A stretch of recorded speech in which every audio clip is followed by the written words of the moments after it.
You must get rid of the last vestige of the old idea that there is a deity whose will it is that you should be poor, or whose purposes may be served by keeping you in poverty.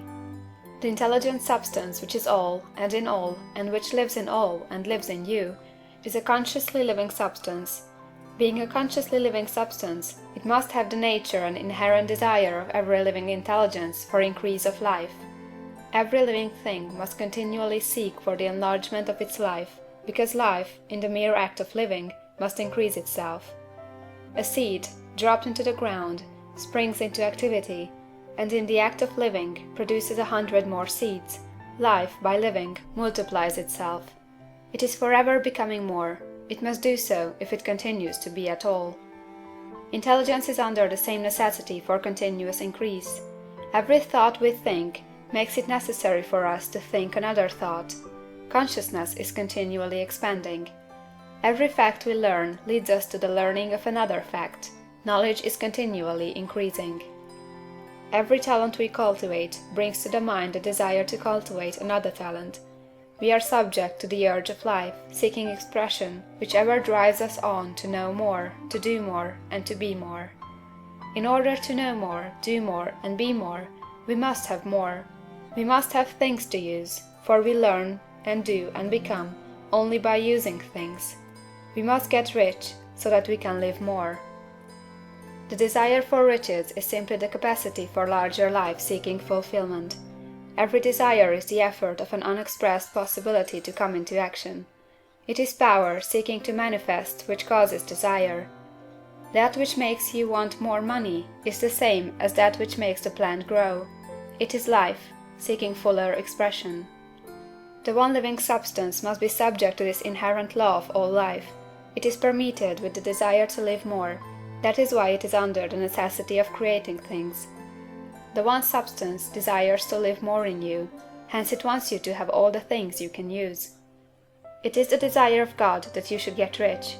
He wants you to get rich, because he can express himself better through you if you have plenty of things to use in giving him expression.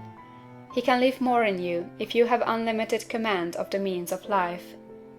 The universe desires you to have everything you want to have. Nature is friendly to your plans. Everything is naturally for you. Make up your mind that this is true. It is essential, however, that your purpose should harmonize with the purpose that is in all. You must want real life, not mere pleasure of sensual gratification. Life is the performance of function, and the individual really lives only when he performs every function, physical, mental, and spiritual, of which he is capable, without excess in any. You do not want to get rich in order to live swinishly, for the gratification of animal desires. That is not life. But the performance of every physical function is a part of life, and no one lives completely who denies the impulses of the body a normal and healthful expression. You do not want to get rich solely to enjoy mental pleasures, to get knowledge, to gratify ambition, to outshine others, to be famous. All these are a legitimate part of life, but the man who lives for the pleasures of the intellect alone will only have a partial life, and he will never be satisfied with his lot. You do not want to get rich solely for the good of others, to lose yourself for the salvation of mankind, to experience the joys of philanthropy and sacrifice. The joys of the soul are only a part of life, and they are no better nor nobler than any other part. You want to get rich in order that you may eat, drink, and be merry when it is time to do these things, in order that you may surround yourself with beautiful things, see distant lands, feed your mind, and develop your intellect, in order that you may love man and do kind things, and be able to play a good part in helping the world to find truth. But remember that extreme altruism is no better nor nobler than extreme selfishness. Both are mistakes. Get rid of the idea that God wants you to sacrifice yourself for others, and that you can secure his favor by doing so. God requires nothing of the kind. What he wants you is that you should make the most of yourself, and for others. And you can help others more by making the most of yourself than in any other way. You can make the most of yourself only by getting rich. So it is right and praiseworthy that you should give your first and best thought to the work of acquiring wealth.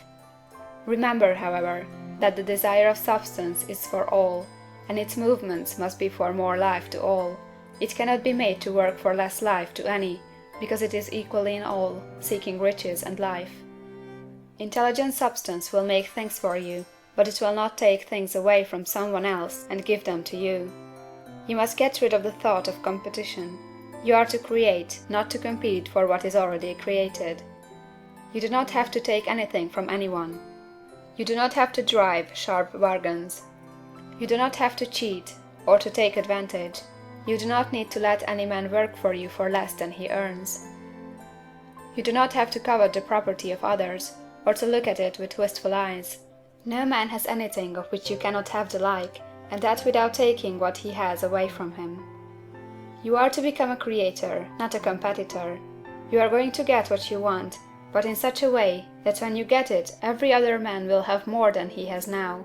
I am aware that there are men who get a vast amount of money by proceeding in direct opposition to the statements in the paragraph above, and may add a word of explanation here.